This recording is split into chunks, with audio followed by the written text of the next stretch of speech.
오늘의 주요 뉴스입니다. 빅5 병원 가운데 서울 아산병원과 서울 성모병원 교수들이 오늘 하루 휴진에 나섭니다. 아산병원 교수들은 의대 증원 정책 철회를 요구하는 피켓 시위를 했고 충북대, 건양대, 원광대 병원과 대전 성모병원도 항의 차원의 휴진에 동참합니다. 한국판 나사인 우주항공청이 오는 27일 개청을 앞두고 우주청의 주요 내정자들이 첫 포부를 밝혔습니다. 윤영빈 초대청장은 국내 우주 개발을 민간 주도로 바꾸기 위해 관련 기업을 키우겠다고 밝혔고 존 리 임무본부장은 함께 일할 적임자를 뽑는 게 중요하다고 강조했습니다. 미국 정부가 전기차 보조금과 관련해 중국산 흑연 사용 금지를 2년 동안 유예해 줄 전망입니다. 흑연은 전기차 배터리의 핵심 광물이지만 중국이 공급망을 장악하고 있어 한국을 비롯한 전 세계 전기차와 배터리 업계가 한시적 허용을 요구해왔습니다. 인도네시아의 야생 오랑우탄이 약초를 이용해 스스로 상처 치료를 하는 모습이 처음으로 포착됐습니다. 이 오랑우탄은 약초 줄기와 잎을 씹어서 나온 즙을 상처 부위에 반복해서 발랐는데 치료 5일 뒤부터 상처가 아물고 한 달 뒤 완전히 나았습니다.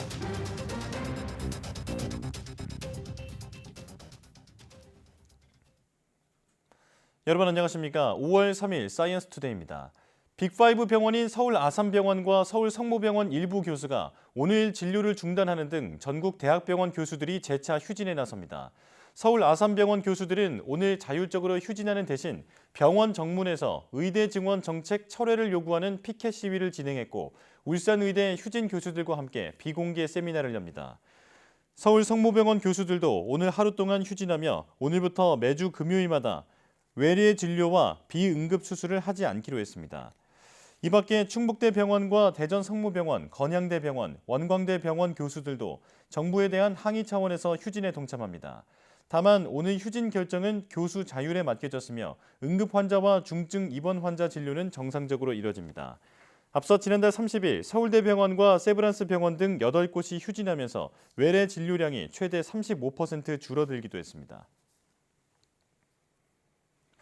교육부가 내년도 의대 정원 규모를 발표하자 의료계는 예정된 행정 절차를 진행하는 것뿐이라며 크게 의미를 두지 않았습니다. 대신 법정에서 누가 옳은지 따지겠다며 정부도 합리적인 증언 근거를 서둘러 재판부에 제출하라고 압박을 이어갔습니다. 김주영 기자입니다. 교육부의 의대 증원 규모 발표에 대해 정원 확대를 막아달라며 소송을 냈던 의대생 측은 행정적인 절차에 따른 것일 뿐이라며 특별한 의미를 두지 않았습니다. 하지만 증언에 충분한 근거가 없다며 의대 시설 조사 결과 등 서울고법이 재판에서 요구한 자료를 서둘러 제출하라고 정부에 촉구했습니다. 의사들도 비슷한 분위기입니다. 이면택 신임 대한의사협회 회장은 YTN과의 통화에서 원점 재검토를 요구한 입장에서 변한 것이 없다며 정부와 협의 중인 것도 없다고 밝혔습니다. 이어 관련 절차를 잠시 멈추라는 법원의 판단을 정부가 따르지 않는다면 3권 분립을 어기는 것이라고 주장했습니다. 정부에 맞서 증원 규모가 비과학적이라는 주장을 입증하기 위한 근거 마련에도 나섰습니다. 우리 대한의사협회는 과학적인 근거 제시를 통해 정부가 진행하고 있는 정책이 얼마나 잘못되었고 나아가 한심한 정책인지 깨닫도록 하겠습니다. 여기에 서울대의대와 병원 비대위는 의료개혁 시나리오를 반영한 의사수 추계 연구를 공모하기로 했습니다. 일반인들을 상대로 아이디어를 받은 뒤 심포지엄과 연구에 나서 적정 의사수를 찾고 국민에게 알리겠다는 뜻입니다. 이제 누가 더 과학적이냐를 둘러싼 싸움이 이어질 전망이지만 어느 한쪽이 물러서지 않는 한 의정 갈등 해소는 쉽지 않아 보입니다. YTN 김주영입니다. 의대 증원 금지 가처분 신청이 1심에서 대부분 각하된 뒤 항고 절차를 밟는 가운데 서울고등법원이 의대생 등과 이해관계가 있는 재판장에겐 사건을 배당하지 않기로 했습니다. 서울고등법원 관계자는 YTN에 예전부터 이 같은 방침에 따라 사건을 배당했다며 행정 7부가 맡은 의대 증원 집행정지 항고심 사건 역시 마찬가지라고 설명했습니다. 앞서 서울고법 행정 7부는 정부 측의 항고심 판단이 나올 때까지 증원 확정을 보류할 것을 요청했는데 여권 일각을 중심으로 재판장 등이 의대생과 이해관계가 있는 것 아니냐는 의혹이 제기됐습니다. 고등법원 관계자에 따르면 이 사건을 처음 배당받은 A 재판장이 자신의 자녀가 의대생이라 사건을 심리하기 어렵다며 법원에 재배당을 요청했고 이해관계가 없는 행정칠부가 사건을 심리하게 된 것으로 전해졌습니다. 태어난 지 6개월 된 영아의 골수를 채취하다가 숨지게 한 의사들이 사망 진단서를 허위로 쓴 혐의로 유죄를 선고받았지만 대법원이 이를 뒤집었습니다. 주사 바늘을 깊이 찔러 사망에 이르게 한 업무상 과실치사 혐의는 무죄가 확정됐습니다. 홍민기 기자입니다. 지난 2015년 10월 울산의 한 병원 응급실에 생후 6개월 아이가 발열 증세를 호소하며 찾아왔습니다. 검사 결과 혈소판과 백혈구, 적혈구가 모두 줄어드는 범혈구 감소증이 발견됐고 의료진은 골수를 채취해 원인을 파악하기로 했습니다. 3년차 전공의 A씨 등이 주사 바늘을 꽂으려 했지만 아이가 울고 보채면서 잇따라 실패했고 진정제까지 투여한 뒤에 겨우 골수를 채취할 수 있었습니다. 하지만 그 직후 환자의 상태가 급격히 나빠지기 시작했고 결국 아이는 검사 시작 3시간여 만에 병원에서 숨졌습니다. 부검 결과 최대 1cm까지만 들어갔어야 하는 주사 바늘이 2에서 3cm 정도 더 들어가면서 주변 동맥이 파열된 것으로 나타났습니다. 이로 인해 저혈량 쇼크가 일어나는데도 A씨와 담당 주치의 B씨는 사전에 수혈 준비도 하지 않아 조치가 늦었던 것으로 조사됐습니다. 게다가 이들은 사망진단서에 사망 종류를 병사로, 직접적인 사인을 호흡 정지로 적은 것으로 드러났습니다. 검찰은 이들이 주의 의무를 소홀히 하고 외인사로 적었어야 하는 사망진단서를 고의로 허위 작성했다며 재판에 넘겼습니다. 하지만 1, 2심 법원은 이들의 행위와 환자의 사망 사이에 직접적인 연관성이 없다며 업무상 과실치사 혐의를 무죄로 판단했고 허위 진단서 작성 혐의만 유죄로 인정해 각각 벌금형을 선고했습니다. 하지만 사고 9년여 만에 대법원은 허위 진단서 작성 혐의 역시 유죄로 볼 수 없다며 판결을 파기환송했습니다. 부검을 통하지 않고서는 사망 원인을 정확히 파악하는 데 한계가 있고 당시 상태 악화 원인을 진정제 투여 때문으로 생각했을 가능성이 있는 만큼 고의로 허위 작성했다고 볼 수 없다는 겁니다. 이들의 업무상 과실치사 혐의에 대해선 무죄가 확정됐습니다. 골수 채취 과정에서 직접 주사 바늘을 찌른 다른 전공의는 따로 기소돼 현재 1심 재판을 받는 중인 것으로 전해졌습니다. YTN 홍민기입니다. 브라질 남부 지역에 나흘째 집중호우가 쏟아지면서 29명이 숨지고 60명이 실종됐습니다. 또 산사태와 침수 등으로 8만 명 넘는 이재민이 발생한 것으로 집계됐습니다. 한 마을은 인근 댐에서 최대 저수량을 넘은 물이 흘러넘치면서 침수 위기에 놓여 주민들이 긴급 대피했습니다. 산타마리아 지역에서는 다리가 급류에 무너져 떠내려가기도 했습니다. 에두아르두 레이치 하우그란 지두술 주지사는 비상사태를 선포하고 전시 상황 같은 경험이라고 말했습니다. 홍콩의 지난달 평균 기온이 26.4도를 기록해 기상 관측이 시작된 1884년 이후 140년 만에 가장 높았다고 AFP 통신이 보도했습니다. 홍콩 천문대는 지난 1일 소셜미디어를 통해 홍콩이 140년 전 기온 측정을 시작한 이래 가장 더운 4월을 기록했다며 아직 여름이 오지 않았음에도 4월에 이미 기록적인 더위를 겪었다고 밝혔습니다. 특히 지난달 27일에는 평균 최저기온 27.7도, 평균 최고기온 28.8도를 기록하는 등 4월 기온으로는 가장 높았다고 통신은 전했습니다. 홍콩의 4월 평균 기온은 1991년에서 2020년 사이 21.1도에서 25.6도 수준을 기록해왔습니다.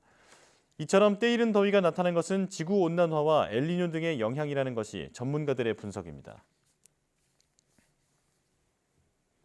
인도네시아 야생 수마트라 오랑우탄이 얼굴에 큰 상처를 입자 약초를 씹어 으깬 뒤 즙을 발라 치료하는 모습이 처음으로 포착됐습니다.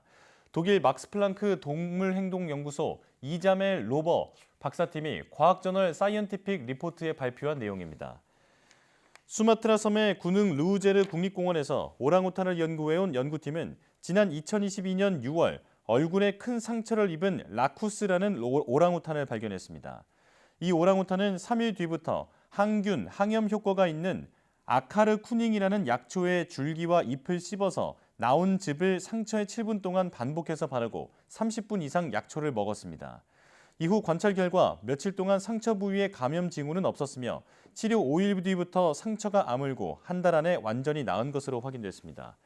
연구팀은 라쿠스가 아카르쿠닌을 다른 곳에는 바르지 않고 상처에만 반복해서 바른 것으로 미뤄볼 때 치료를 위해 의도적으로 약초를 이용했을 가능성이 크다고 밝혔습니다.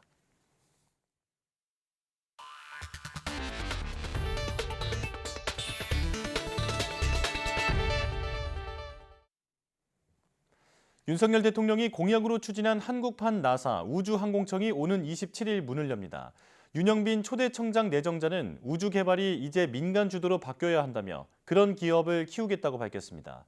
나사 출신 존 리 임무본부장은 함께 일할 적임자를 뽑는 게 가장 중요하다고 강조했습니다. 장하영 기자입니다. 우주항공청의 첫 수장으로 내정된 윤영빈 서울대 교수는 나로호 개발에 참여하며 20년 넘게 한국의 항공우주 분야를 일궈온 전문가입니다. 윤 내정자는 우주항공청 개청은 모두가 기대했던 일이라며 다소 늦은 감이 있다고 운을 뗐습니다. 정부가 주도했던 한국의 우주 개발이 이제는 민간이 주도하는 뉴 스페이스 시대로 넘어가야 한다고 강조하면서 궁극적으로는 민간이 상용 우주 개발을 주도하고 연구원과 대학은 고위험, 장기 미래 우주 개발 사업에 집중하겠다고 밝혔습니다. 사업의 주도적인 역할을 맡길 수 있는 기업을 키워내려고 합니다. 우주로 가기 위해서는 비용이 고비용이어서는 절대 불가능하다고 봅니다. 개청을 20여일 앞두고 가장 긴급한 과제는 함께 일할 사람을 뽑는 일입니다. 임무본부 산하에 수송, 위성, 탐사, 항공 4개 분야 부문장을 두는데 기존 항공우주연구원과 천문연구원 출신뿐만 아니라 산업계, 외국인 인재까지 두루 살펴 적임자를 임명할 계획입니다. 미국 항공우주국, 나사 우주탐사 분야에서 30여 년간 일하며 백악관 근무 경험도 있는 존 리 임무본부장 내정자에겐 대통령에 맞먹는 연봉이 약속됐습니다. 그동안 천문연구원 수석 자문위원으로 미국과 한국의 연결고리 역할을 해왔는데 이번에 중책을 맡으며 팀워크를 강조했습니다. 한국의 지금 기술, 엑스퍼티스 그런 거를 다 살펴보면 충분히 할 수 있다라는 그 느낌이 있었고 그래서 제가 한국 문화에서 좀 어답할 게 필요한 거라면 팀워크가 좀 더 필요할 것 같아요. 자체 발사체와 위성, 발사장이라는 기초적인 3요소를 갖추며 7대 우주 강국에 진입한 대한민국. 이제 강대국과의 격차를 좁히기 위한 우주항공청의 큰 그림이 중요한 시점입니다. YTN 장하영입니다. 어린이날 연휴를 맞아 나들이 계획 세우는 분들이 많으실 텐데요. 우리나라에서 우주로 향하는 관문인 전남 고흥 나로 우주센터에서는 우주항공축제가 개막합니다. 특히 우주센터 발사장은 축제 기간에만 일반인에게 공개돼 관람객들의 발길이 이어질 것으로 보입니다. 나현호 기자입니다. 우리나라 최초 액체 추진 로켓과 나로호 그리고 순수 우리 기술로 만든 누리호가 한자리에 모였습니다. 어른 몸집보다도 훨씬 큰 추진 엔진과 인공위성을 탑재하는 장비는 눈길을 사로잡기 충분합니다.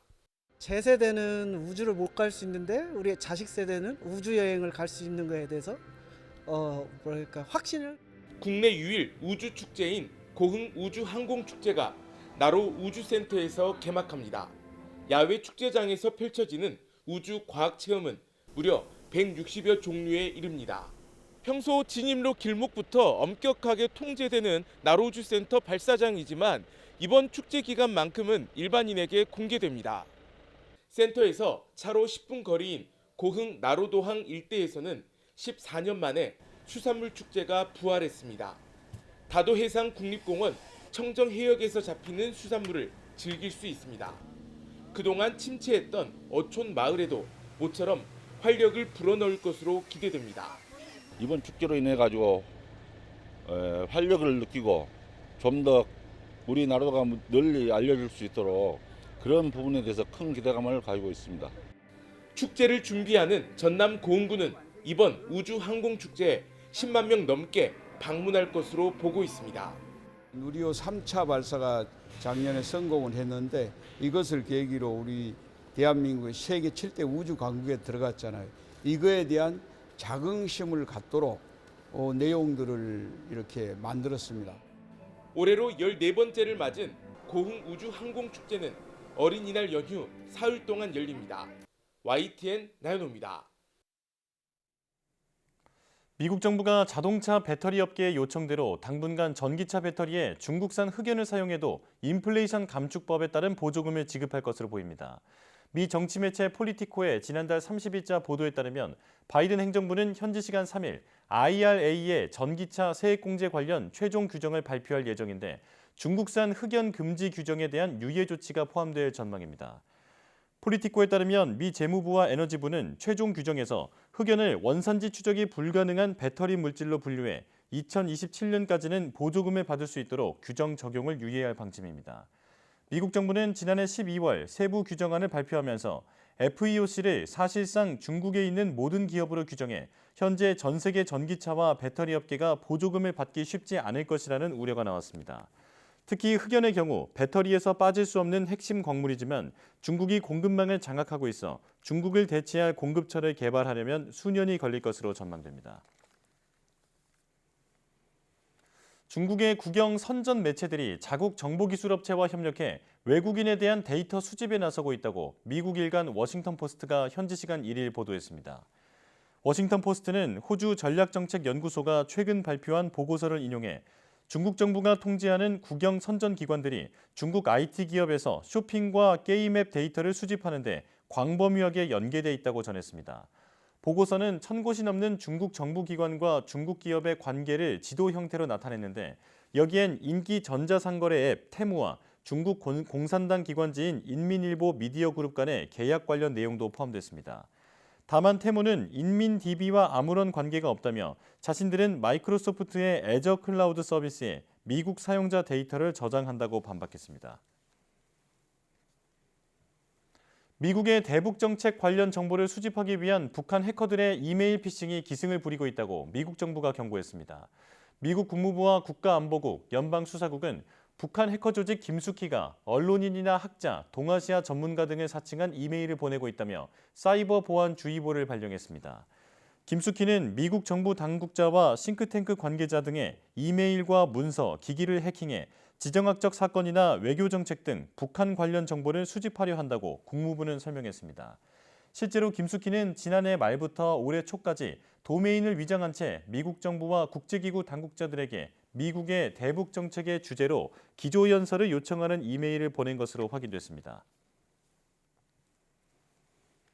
지난달 소비자 물가가 3개월 만에 2%대로 떨어졌습니다. 하지만 사과는 80%, 배는 100% 넘게 올라 과일값 불안은 계속되고 있습니다. 보도에 오인석 기자입니다. 지난달 소비자 물가는 1년 전보다 2.9% 상승했습니다. 1월 2.8%에서 2월과 3월 3.1%로 두 달 연속 3%대를 기록하다 석 달 만에 2%대로 둔화했습니다. 변동성이 큰 식료품과 에너지를 제외하고 추세적인 물가 흐름을 보여주는 근원 물가는 2%대 초반까지 떨어졌습니다. 반면 체감 물가에 가까운 생활 물가는 3.5%로 3%대를 유지했습니다. 축산물과 수산물이 안정적 흐름을 보였지만 농산물은 20% 넘게 상승했습니다. 특히 과일과 채소가 높은 물가 상승률을 보였습니다. 사과 80.8%, 배는 102.9%가 뛰었고 토마토는 39%가 오르는 등 신선 과실은 3월에 이어 40% 안팎의 상승세가 이어졌습니다.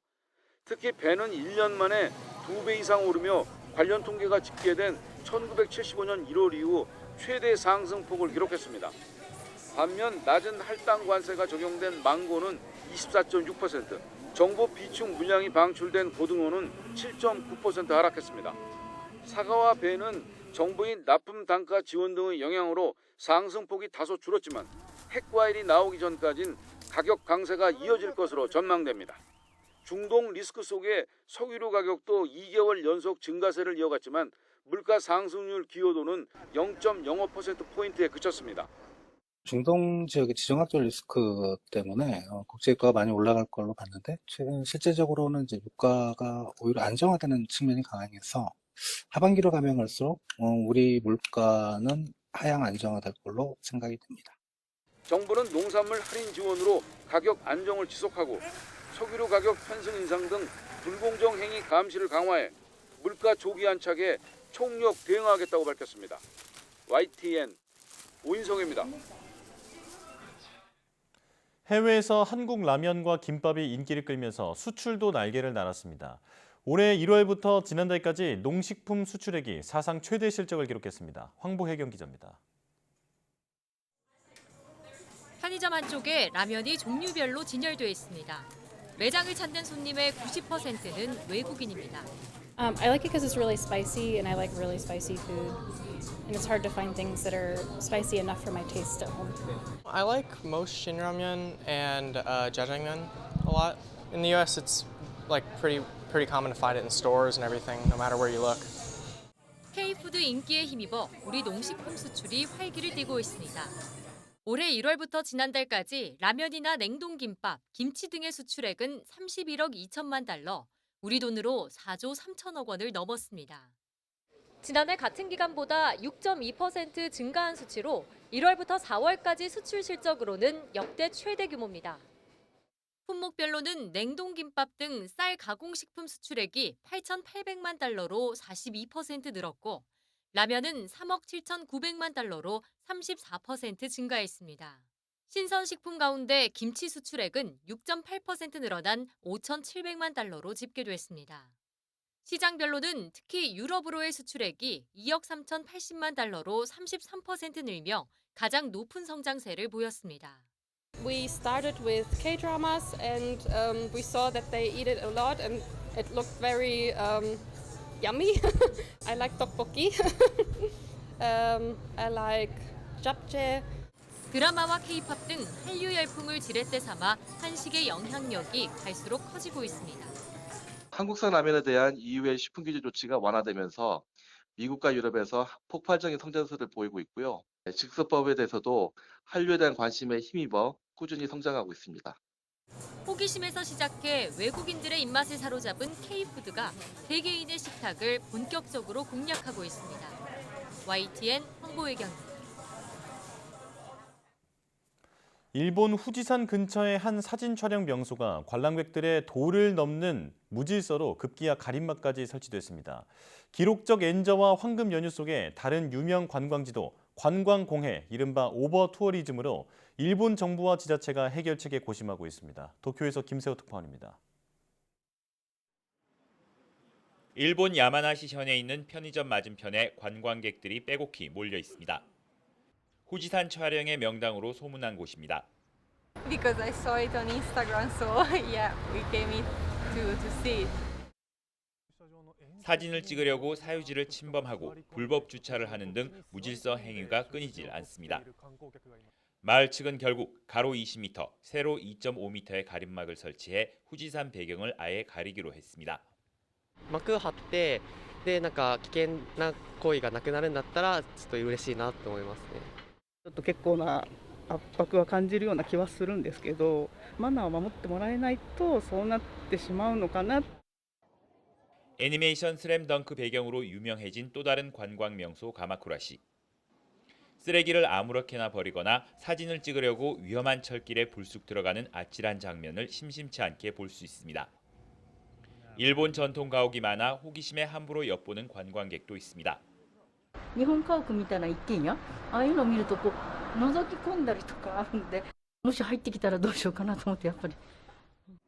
엔화 가치가 급속히 떨어지면서 지난 3월에만 외국인 308만 1,600명이 일본을 찾았습니다. 사상 최대 기록입니다. 늘어나는 관광객만큼 부작용도 커지는 상황. 관광공해, 오버투어리즘 최소화와 관광 수익 극대화의 균형을 찾는 것이 일본 관광 정책의 큰 과제로 남았습니다. 도쿄에서 YTN 김세호입니다.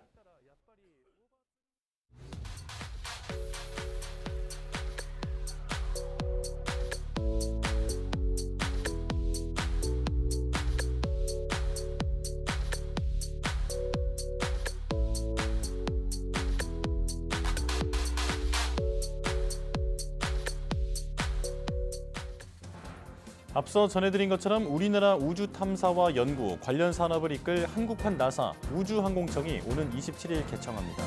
이번에 중책을 맡은 이들은 함께 일할 인재와 팀워크를 강조했는데요. 개청까지 3주가량 남았습니다. 우주항공청이 뉴스페이스 시대의 선도기관으로 우뚝 설 수 있도록 만반의 준비가 잘 이루어지길 기대합니다. 뉴스 마칩니다. 고맙습니다.